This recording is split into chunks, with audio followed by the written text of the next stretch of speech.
Hello, and welcome to Mary Spring Nature Center's Tuesday Talks. I'm John Fromer, your host and the program director. Today's talk is generously sponsored by Camden River House, Camden National Bank, and Rennie's Maine Adventure. Mary Spring is open every day of the year, dawn to dusk, free of charge. And you can visit Mary Spring online anytime at maryspring.org on Facebook, Instagram, and LinkedIn. Mary Spring's mission is to practice, teach, and advocate sound principles of ecology, conservation, and horticulture in order to protect our natural environment and to provide natural landscapes and cultivated areas for public enjoyment. There are many benefits to being a member of Mary Spring Nature Center, including free admission to our spring, summer, and winter lecture series, 10% discount on most purchases, a share of the stewardship, and reciprocating privileges to more than 345 gardens nationwide.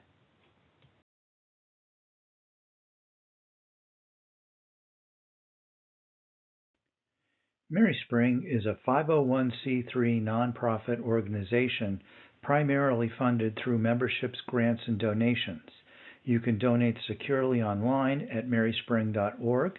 You can give us a call with your credit card at 207-236-2239 or mail your check made out to Mary Spring Nature Center and send it to P.O. Box 893, Camden, Maine 04843, and we thank you. This program was originally recorded on Tuesday, March 18th, 2025, entitled New to Gardening in Maine, presented by John Fromer. Pre-recorded Tuesday talks found on Mary Spring's YouTube channel are generously sponsored by the Cascade Foundation. But I am going to move right along. And so we have been in Appleton, my wife Kathy and I, having our farm since 1998, and we grew for restaurants and caterers and CSAs. We were certified for a while, and then I give talks at libraries and garden clubs and here at Mary Spring, and sometimes for MOFGA and sometimes for the Extension Service.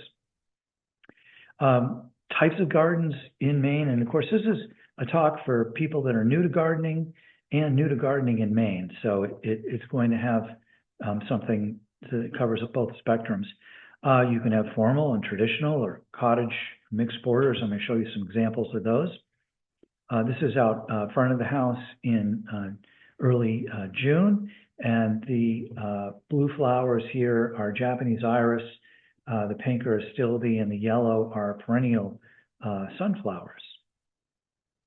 This is out back a little later on into July, delphiniums over here, and monarda and some alliums and philopendula, early phlox and some Heberoncollis daylilies and some black-eyed Susans over here.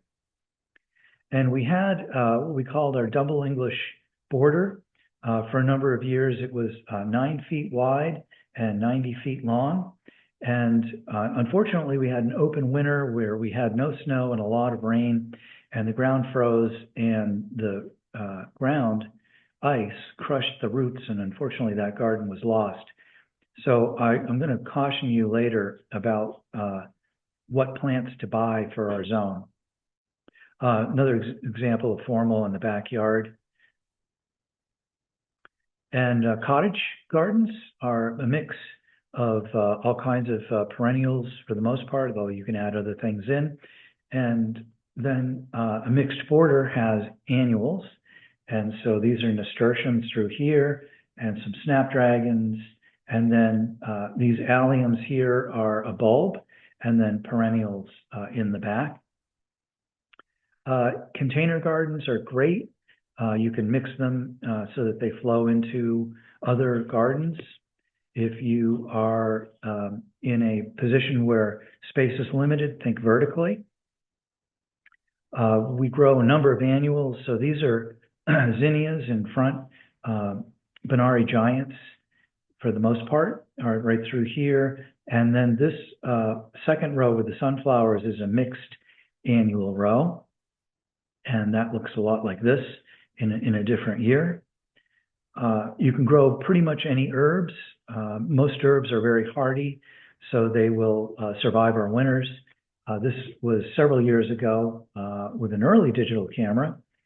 And there's some dog hair hanging in a net bag here to keep the deer away. And then we also grow herbs in more formal settings. And so this is one version, and this is another version. And I'm just going to turn off my video to save some bandwidth. And then here is the vegetable growing area. And it used to be quite large. It used to go down along here and down this way, but we've scaled back over the years. And but you can grow pretty much any vegetable here. I'm going to talk a little bit about some varieties a little later on, but everything begins and ends with the soil, which we'll talk about. So about gardening in Maine. Well, the bad news. Maine's growing season is short. However, you can fix that. Our native soil is poor, and we can thank the glaciers for that. However, that can be worked. Our soil depth is minimal, and by that I mean topsoil. You might be able to dig down 4 feet with a backhoe, but most of it's going to be clay. But if you've got ledge or don't want to try and plant right in the ground, you can use raised beds. And our winters are very cold and long. We're not done yet by any means. However, you can extend the seasons. The good news is that your plants know everything they need to grow, and all you have to do is provide a suitable environment for them and take care of them, and water and feed as necessary. So as I was mentioning, our zone in Maine has changed according to the USDA, and we are officially now more in the zone 6, which is -10 degrees in the winter. We didn't get there this year. And if you're down on some of the peninsulas, it shows even a little bit warmer when you get way down here. However, I would highly recommend selecting perennials and shrubs that are hardy to zone 5, because we are going to get down into the -20s, and that will kill anything that is not suitable for those types of zones. So if you brought plants from away and they are not zone 5, this winter you may be okay, but some winter you may not be okay. Just a heads up on the glaciers, 10,000 years ago, they were 8,000 feet high, so they were a mile high over Katahdin, and they decimated our landscape and created the Outer Banks and Cape Cod and Long Island. And it takes about 100 years to create an inch of topsoil. So not much has come back. Now this is over on Islesboro, and this is a bank on the shore after a year ago, after those horrendous storms that we had. And so you can see that there's not really much in the way of topsoil.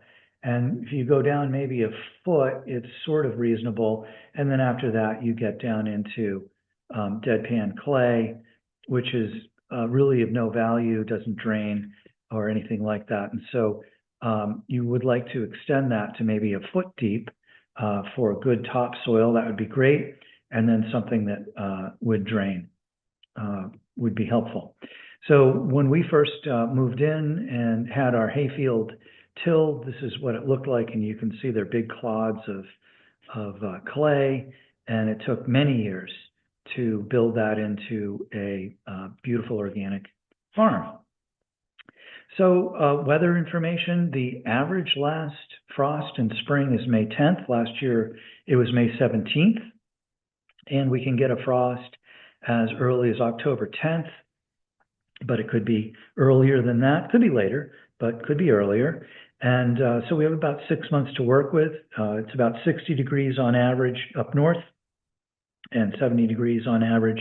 In the south, we don't have a lot of clear days, about 100, and we get roughly 50 inches of rain. And the way the wind works is that from May to June, it's going to come out of the south, and that will warm us up. But from July all through the winter, it's basically out of the west and mostly out of the northwest, which is cold.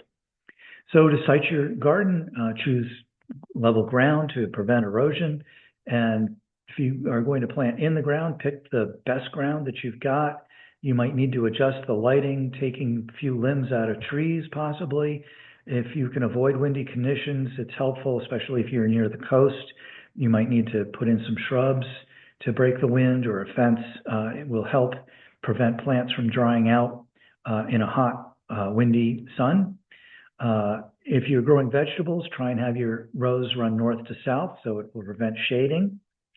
And unless you like to carry water, and there's a book called Carrying Water as a Way of Life, put your garden near a water source for irrigation. And it's a good idea to leave space for a work area and a compost pile. And recommend getting a soil test every 3 years. We're going to talk about that. Basically do what it says. It's going to give you some options on there. And then this is very important, pick varieties that our climate can support and your soil can support. So again, that's that zone 5, and we'll talk about days to harvest when we get to vegetables. A good lesson is grow vegetables that people will eat. Someone once grew green beans, and only one person in the family would eat them. And so that didn't work out so well. Great idea to keep a log or make videos so that in the following year you can remember what you would like to change. So just a quick overview of perennials. They're long-lasting perennials that live 80 to 90 years. So that would be daylilies, iris, peonies, and baptisia. So plant those where you really want them to be. You can move the daylilies and the iris, but the peony is a little more difficult, and baptisia practically impossible. Short-lived perennials, a columbine, coreopsis, gaillardia, they are going to live 3 years. They might live a few more years. Some coreopsis will live quite a long time, but early sunrise, for example, is good for about 3 years. And so that will leave a hole in your garden and a hole in your budget. So plan for short-lived perennials to be replaced, but it gives you an opportunity to change up your garden. And then there are biennials, and biennials create foliage the first year and flower the second year. And so hollyhocks and foxglove and mallows would be examples of biennials. And so these do have impacts on your design and budget. So some resources. So this is the handout. So again, go to maryspring.org and go down the home page just a little bit, and you'll see the link. And these are PDFs that are available. And this particular PDF has a gray bar that runs down the middle. On the left-hand side is spring, and on the right-hand side is fall. And as you page through the document, it will change from spring to fall. And so you could find perennials for midsummer, and then they're sorted by height, back, middle, and front of the garden. And there's additional growing information for you there. These are a number of books that we would recommend. Elliot Coleman, who lives over on Cape Rozier, is a internationally known author, and his book is pretty much the Bible on organic growing.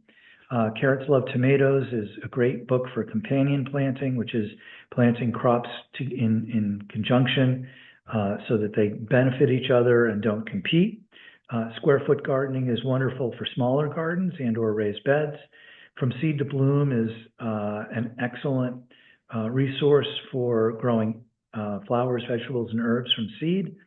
The Taylor's Guide to Perennials is a book that has plates, in other words, images of perennials, and then an excellent explanation, and then flowers on the right is also by Eileen Powers, And that has several lists in it, but excellent information.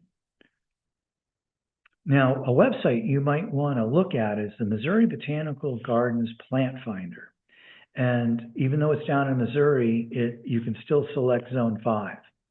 And it's basically shopping online, and you can go down through and pick various aspects of color and height and bloom time or perennials or other things like that. And then down below here, there's things like, oh, it's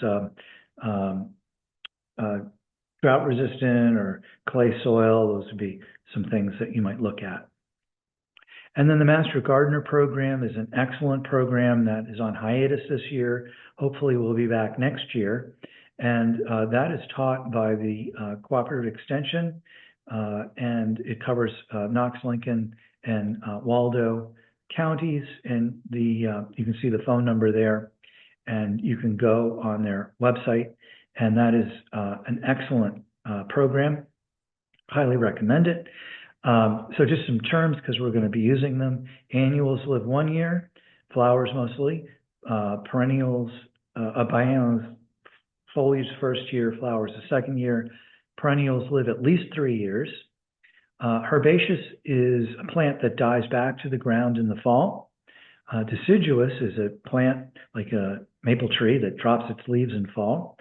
A hybrid is a crossing of two parents, and some hybrids are open pollinated, and they will produce the same plant that you started with wild pollination. In other words, you're not preventing insects from getting in there. You might be hand pollinating them. Open pollinating means it's a free-for-all, essentially. And then organic just means it meets the standards of the federal law that oversees organic certification. So some tools you might want. This is a good example of raised beds, and what I've drawn in here are black irrigation pipes, and it might run down the other side, down along the ground and up and over. And then if you were looking at it from the top down, here's the irrigation pipe running between the different beds. And then you'd have something like drip tape that runs down through the bed and emits water at a certain rate. And you might have several of these beds, and then you would rotate them, what you're planting in them. It's very important. And so the legumes might go from here to the brassicas to tomatoes, tomatoes to alliums, alliums to the herbs and flowers, and then one bed that would have nothing in it other than a cover crop to help recover and rebuild the soil. A 100-foot measuring tape can be very helpful. It's what we need, but otherwise a smaller one could be useful. Carts are helpful. Scale if you're weighing out soil amendments, or if you're weighing something, if you're taking it to farmer's market, very helpful. Some sort of a spreader for the soil amendments is useful, because if you do it by hand, you might not spread it quite as evenly. We find these buckets are very helpful for creating different soils for different sizes of pots for the container garden and for different things that we might be planting in those pots. And that big wheelbarrow is very handy. They do make a wheelbarrow like that has two wheels in the front, and it's a little bit more stable. A place to do compost here, I've got it on plywood, basically because I don't want weeds to come up through it, but also we do have something called a jumping worm that has been here for over 100 years. And if you are making compost or buying compost, it's good to know that it's been on either tar or cement, which will prevent the jumping worms from getting to it. And then a cover is useful to help prevent leaching. Here's that wheelbarrow again, just kind of give you an idea of the size. Those are spaghetti squash in there.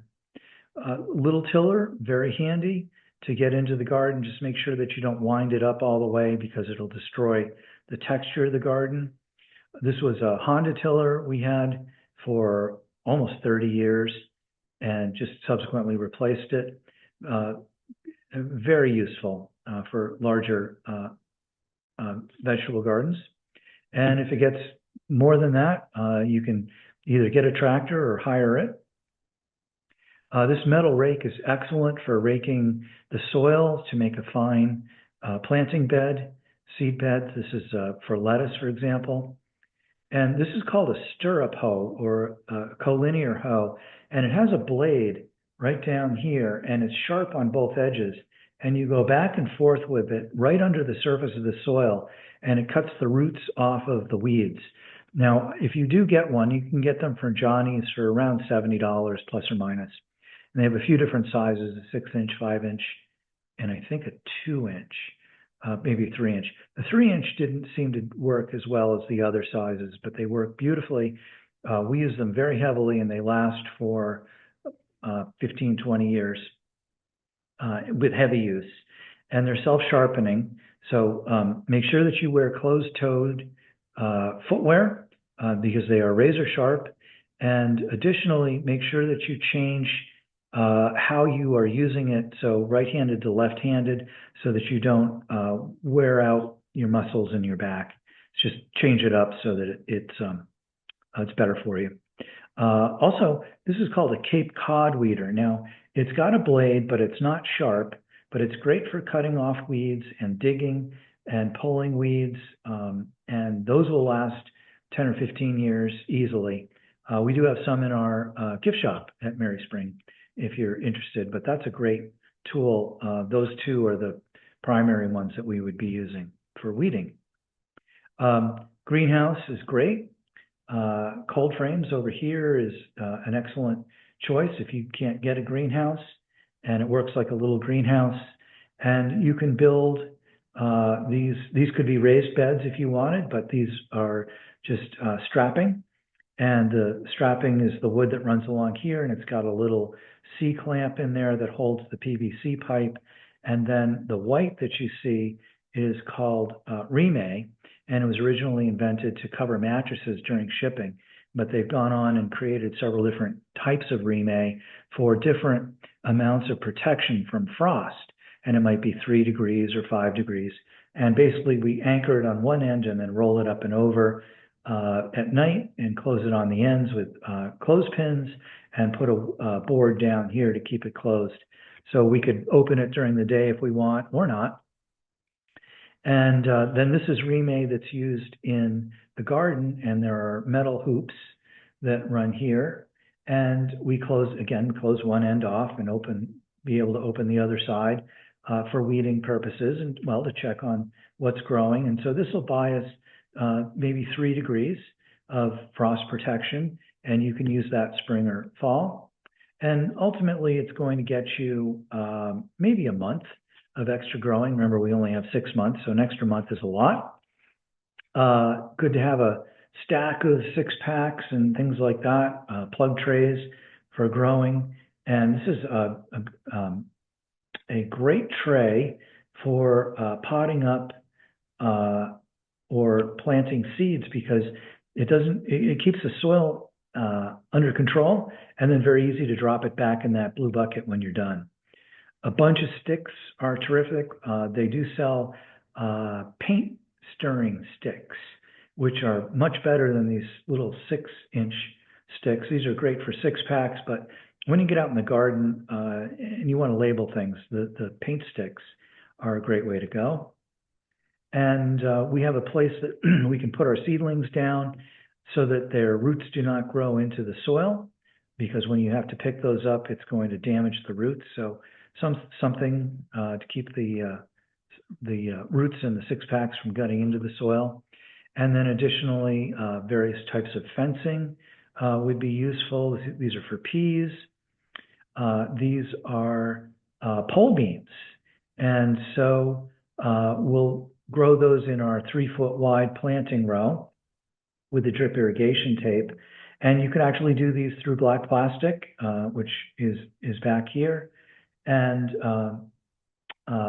then we have a support structure up at the top, and that's a 7-foot ladder, and the beans will easily go all the way up to the top. The plastic containers are useful in that they can be bleached. Other containers are terrific, but if you want to make sure that there's no bacteria, something that you can bleach or use vinegar on would be very helpful. Here is this black plastic mulch, and these are bush beans that are growing here. And again, we've got the remay that we can cover them over with. This remay is down right on the ground level with corn going to come up through it. And so it's not so much to for frost protection, because we're well past that at this point. It's to keep the crows from pulling the corn up. Public enemy number one, right here, we have a lot of deer. They're hungry. They will eat things they really shouldn't, such as poisonous plants. So the dog hair, which you can get from the pet groomers, is extremely helpful. Give them a call the day before and let them know that you want dog hair for your garden, and they will then not put things like rubber gloves and or gauze or other medical supplies in the dog hair, so you don't have to deal with it. And then you put it out in clumps about the size of a somewhere between a softball and a soccer ball, about every 8 to 10 feet, and it's good for a year.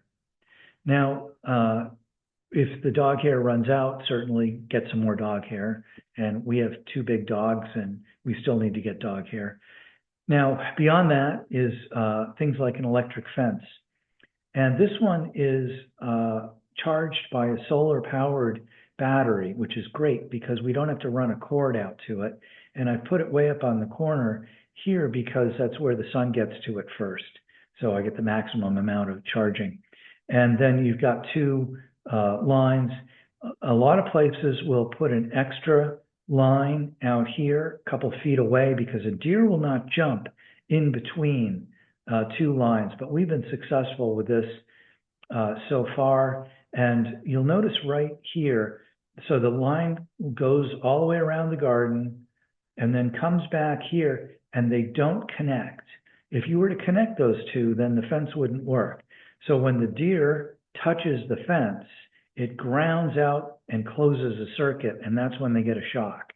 So if you do get an electric fence, just make sure that that's the big trick, is right here, that you don't connect those 2 up so that the deer will ground it out. Now, lighting is very important. This morning light, this is the backyard. Morning light is going to be cooler unless you're out in full sun. And so the east is going to be back in this direction here.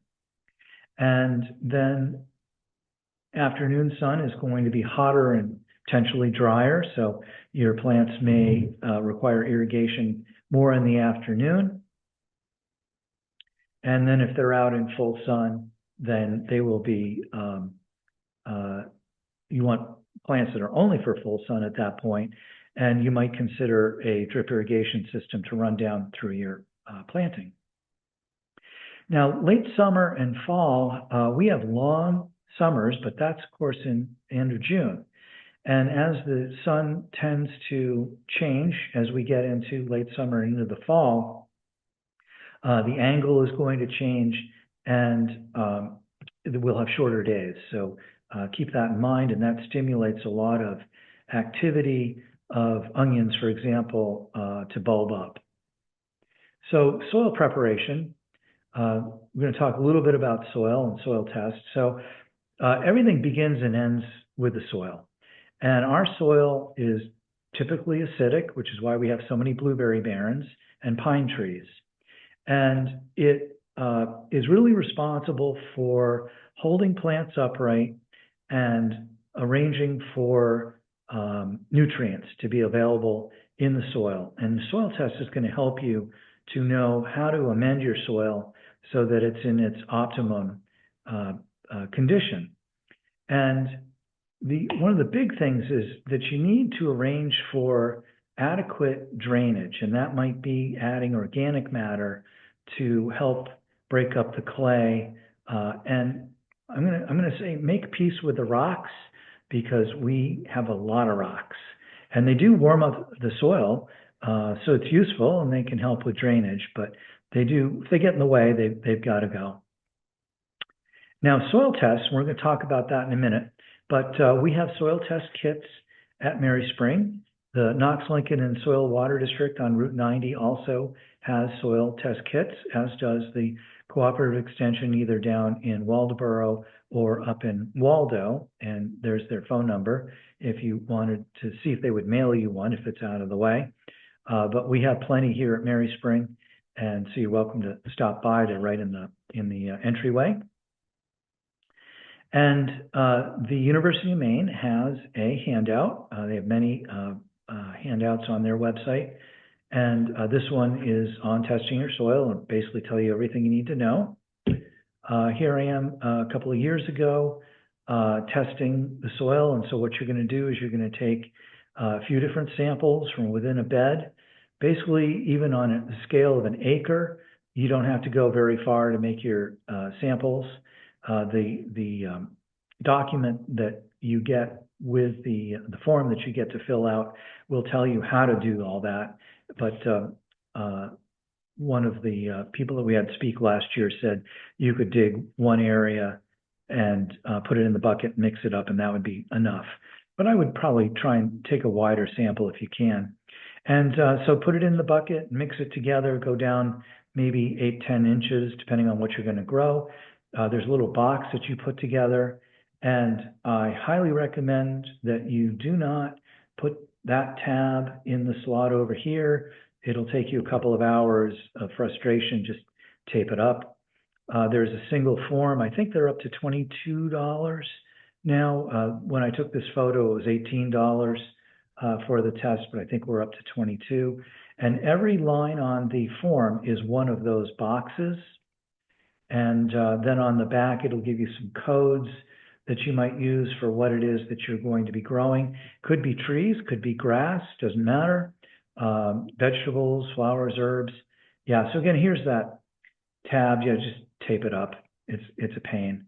And you could either put the soil in the plastic bag, Ziploc, or put the box in the Ziploc. But between mailing it to the university and them getting to it in the lab, the box may disintegrate, but as long as it's in the bag, you're good to go. And of course, you've got to send the form along too. And then what you get back is a very detailed set of instructions of how to adjust your soil. A nice graph up top pretty much lays everything out. And then down in the middle, you're going to have alternatives of materials that you can use to amend your soil. And then down here are the specifics. And it's going to come back to you in a PDF by email. They may mail it to you as well. But one of the other values of that is that you can email that to the Extension Service. And if you have questions about why your garden is doing certain things, and they can look at your soil test and help answer questions. So you might do that every 3 years or so. Very quickly on seeds, and remember, we're going to have the seed starting workshop coming up. And so please check our calendar, maryspring.org, under events, and that's going to be hands-on, and you do get to take a flat of plants home with you. But for the most part, buy quality seed. Don't buy seed on Amazon. I've done that a couple of times, and it was an absolute disaster. So there's 3 seed companies in Maine, Johnny's, Selected Seeds, Fedco, and Pine Tree. Those are excellent companies, local, and they have high quality seeds. So I'd recommend those 3. Consistency and hygiene are critical. Make sure you label everything. One tomato looks like another tomato, although there are 2 different kinds of leaves. You can get warming mats, and those are very useful for helping with germination.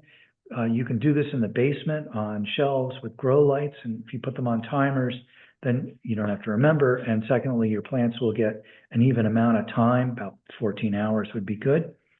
Overwatering is the worst thing, and starting too early will lead to leggy plants, which can break and otherwise just not perform the way you're hoping to.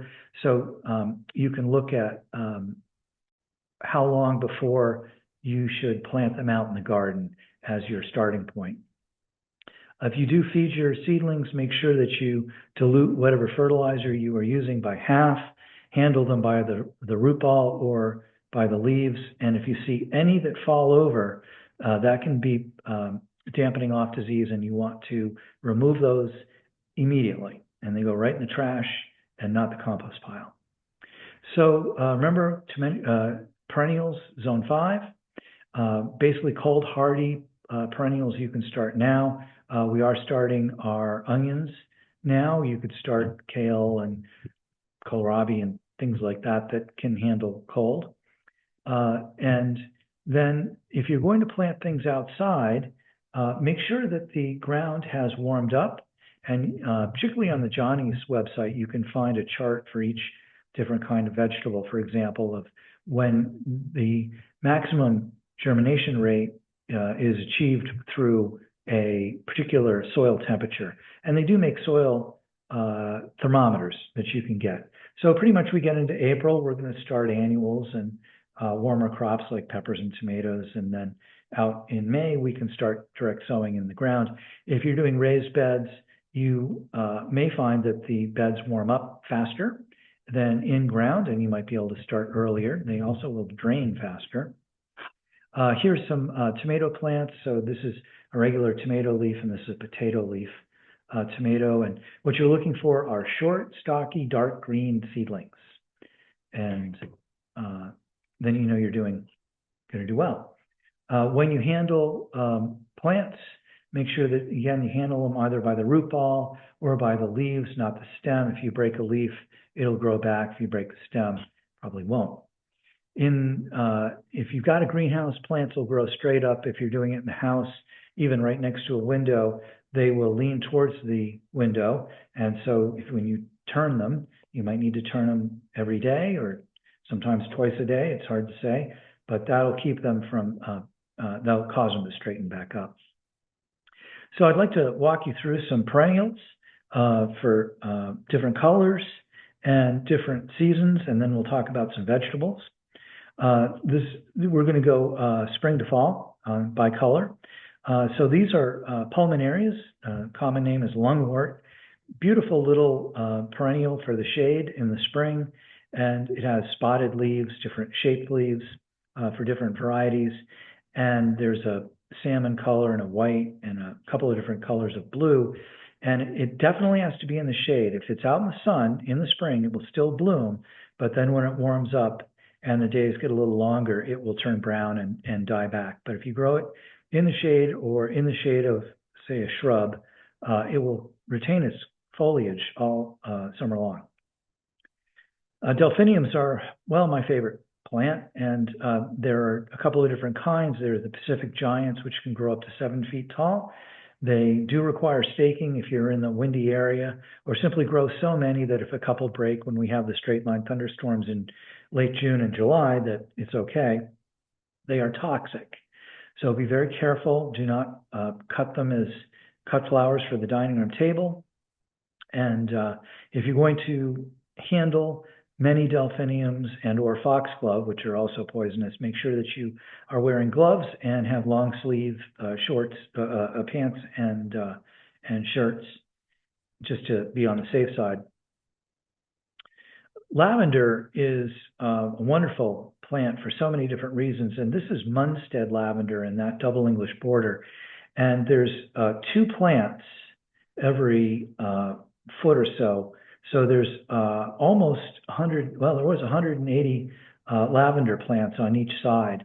And of course, it's wonderful. You can use it culinary or make tinctures or tea or sleep pillows, what have you.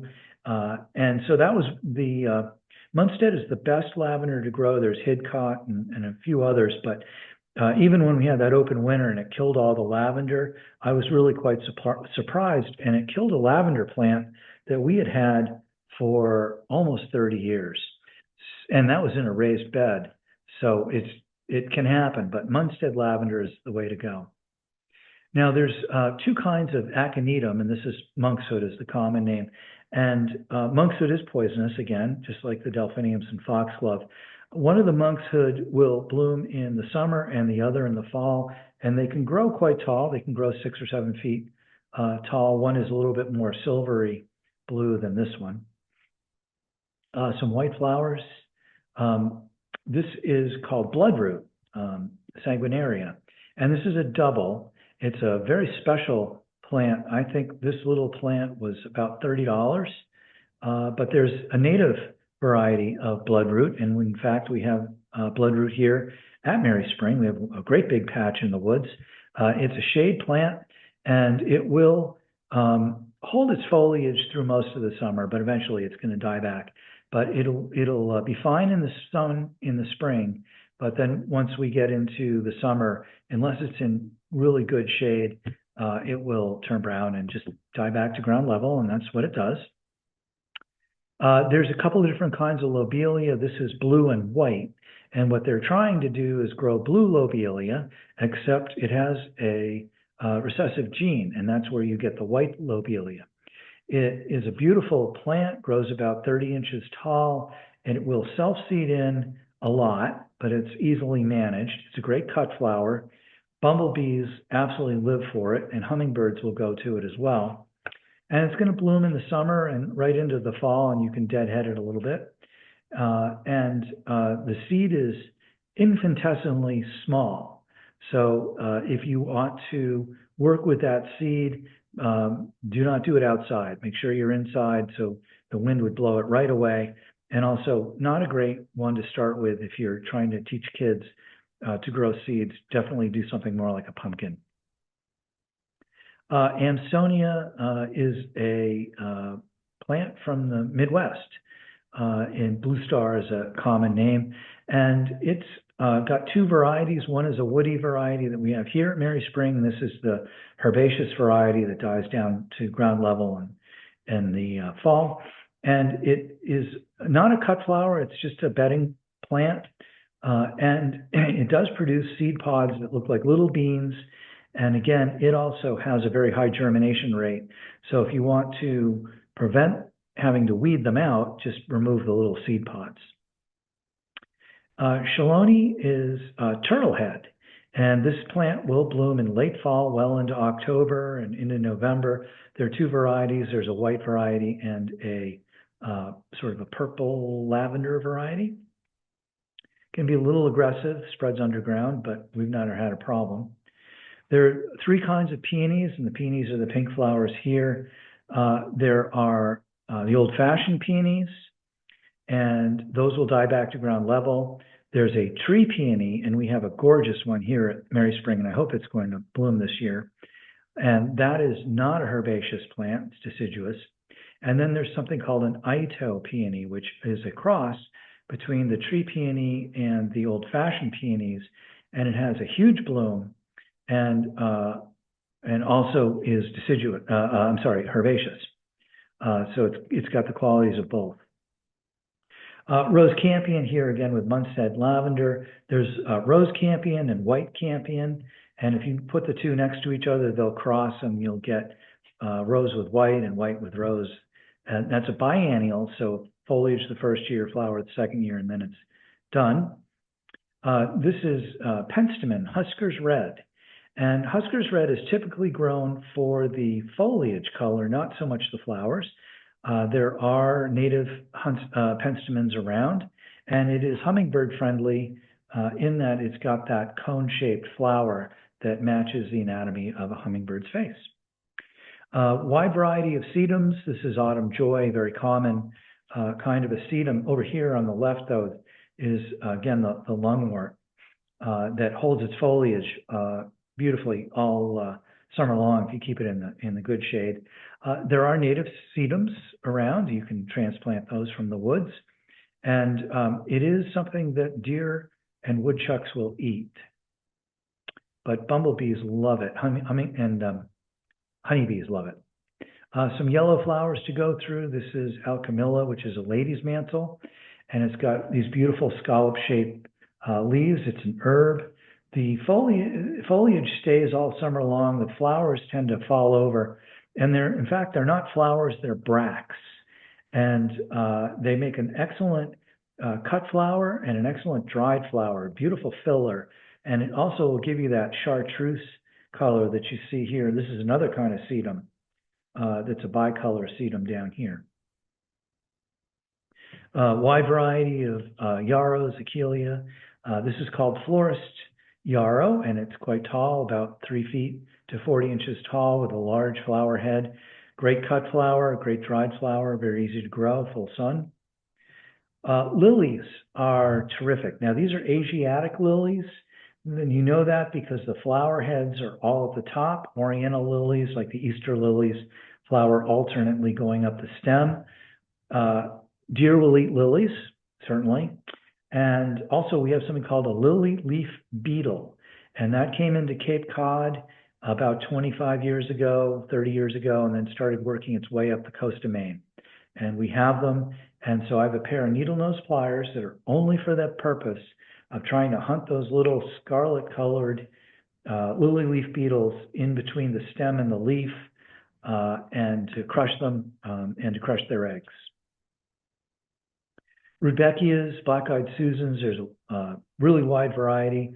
These are Hirtas, Hirta, and those are a little bit different than the ones that follow them called Goldstroms. Goldstroms are all yellow. These ones can be yellows and browns, and they're quite tall. One of them measured 7 inches across on the bloom. And if you get a variety of these, just like the phlox or the campions, and grow them together, they will cross, drop seeds, and you'll get colors that you just can't buy anywhere else. And so pyrethrum is common name is painted daisy.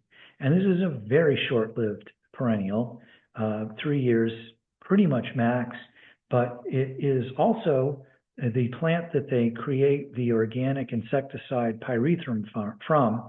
And so being a beautiful cut flower, I also plant it in case maybe an insect comes along that we don't really want and takes a bite out of it, and it might handle our insects, part of that integrated pest management that is going to be talked about. Monardas, hummingbird, just buffet. And Jacob Klein is this tall red variety of Monarda. This is another Lychnis. The campion is one, and this is called Maltese Cross. It's taller, about 30 inches tall, and screaming red. If you deadhead it, it will keep on reblooming, but its connection to the base of the plant is very weak, and if you don't stake it up, it will fall over and rip open at the base, and then that is a problem for the plumbing of the plant, and also an opening for disease. Lobelia cardinalis. So we had the blue and white, this screaming red cardinalis here is the hummingbird's favorite, and that is a native. I've seen it growing in the banks of the Georges River. So go through some quick vegetables. May go over a little bit, but I'll try and move right along best we can. And so here, planting brassicas, cabbages through the black plastic. It warms the soil, keeps the weeds down, and holds the moisture. You can plant beans through it, corn, but sometimes you have to help the bean get through the hole. And then, as I mentioned earlier, we covered it with, this is corn and beans that we covered with that remay to keep the crows from pulling it up.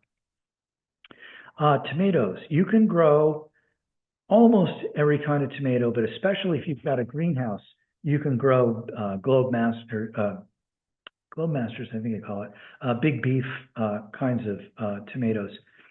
If you don't have a greenhouse and we don't have a hot summer, the really giant tomatoes are difficult.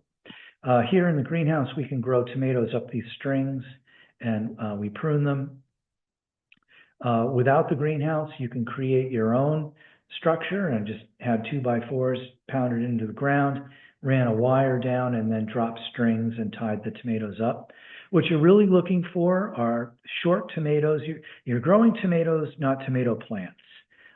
So if we grow short tomatoes and they just put out all kinds of tomatoes, it cuts down on the pruning and things like that. So heirloom tomatoes, they're the most flavorful. If you save the seed, they will come true in, I think it's September 13th. I believe. It's a Saturday. We're having our second annual tomato tasting, and we had 30 varieties last year and 50 some people. It was great. And that was a wonderful event. You got to try tomatoes that you probably never heard of. And so here's good tomatoes for slicing. Some are open those are all open pollinated, so you can save the seeds. Now these medium ones, Brad's Atomic Red, which is right here, black strawberries, which are here. Queen of the Night is pretty much black. Those are some funny looking tomatoes, and they're a lot of fun. And so you can kind of see a variety of what you can grow here. And then Roma tomatoes, I've done seed trialing on Roma tomatoes for the past several years. Grandma Mary just wins every time. Hog Heart, I have not grown, but plan to this year. It's a large Roma, and everyone loves the San Marzano. Cherries, these are different blends that you can get that will produce all kinds of different colors. And now Sun Gold is extremely popular. It's not an open pollinated, so you can't save the seeds. It's a hybrid, but that's the sweetest of all of the cherry tomatoes. So these are some of the heirlooms, except for this one, which is a Jet Star, and that's a hybrid. But you know, they're ugly. You get cracks and green shoulders and things like that, but they are absolutely delicious. Pretty good variety of cherries. Carrots, we did seed trials for Fedco for carrots, and you can grow carrots about 6 inches apart in rows, and then once they get about this tall, they will shade the ground and prevent weed germination. But up until then, you want to keep them completely weeded.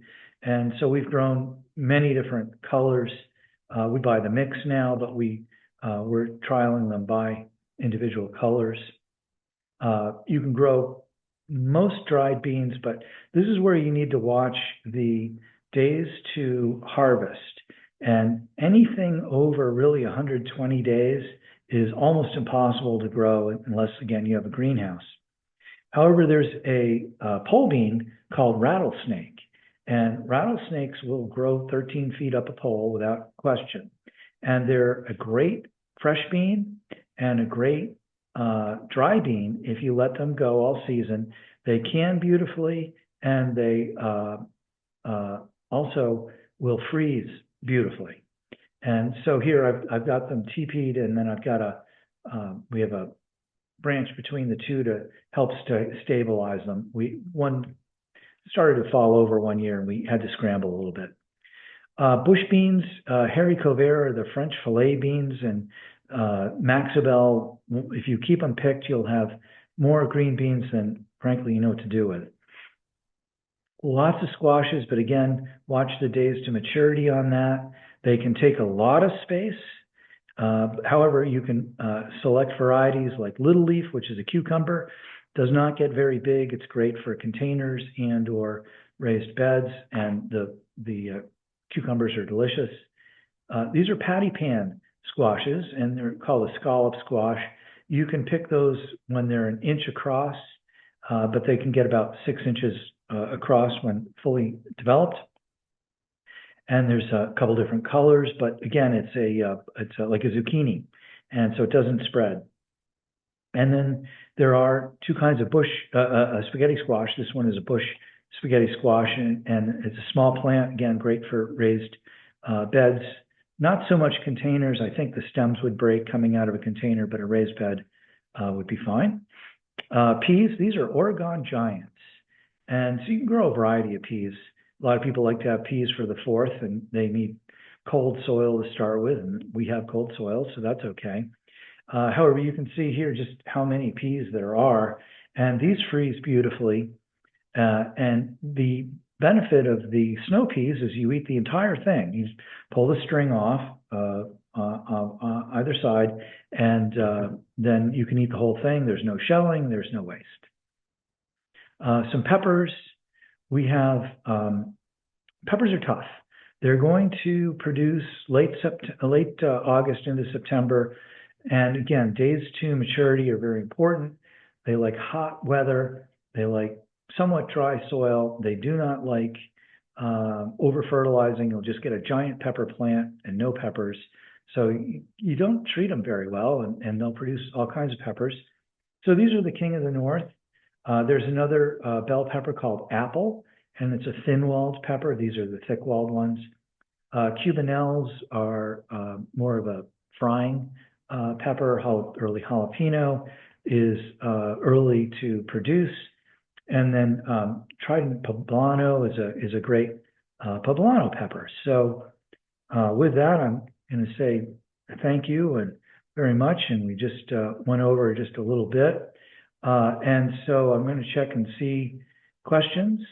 Got a couple in the Q&A. Oh yeah. Okay. Thank you. Got a spell check. We'll do that.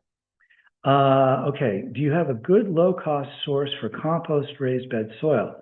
11 yards, which, yes.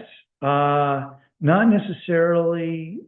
What I would check with for access to compost would be there's somebody, let's see, I'm trying to think of the road. They're in, I'm going to say it's Rockport, the road that comes off on your way to the Snow Bowl. I think it's Main Street, Rockport, I think is what they call it. They make a lot of compost. And then some of the garden centers will also have compost that they will either deliver or drop into your pickup truck. But I don't know prices on that. Again, you might ask whether it's been on tar or cement with respect to jumping worms. Okay, in addition to deer, what other four-legged pests should Maine gardeners be aware of? Groundhogs, probably the worst of them. And groundhogs produce their young in May and into June, and then they kick them out of the nest. They live underground. They can have multiple entrances, up to 30 feet for tunnel lengths. They are voracious eaters. They will eat practically everything. And they're pretty good sized animals, and they can dig, obviously. The way you catch groundhogs is you get a have-a-heart trap and put romaine leaves in it vertically along the edges, going down the length of the trap, and the groundhogs will go in and eat the romaine lettuce. Apparently romaine is the way to go. And the trap will close, and then you drive them to the other side of the country and let them go. Don't let them go in Appleton, please. Other than that, I think we're good to go. And one more question just came in. Turkeys basically killed all of our grass last fall. Should we grow grass again or flowers? Well, let's see. That's a good question. Turkeys have very large feet. They are looking for insects. They will scratch.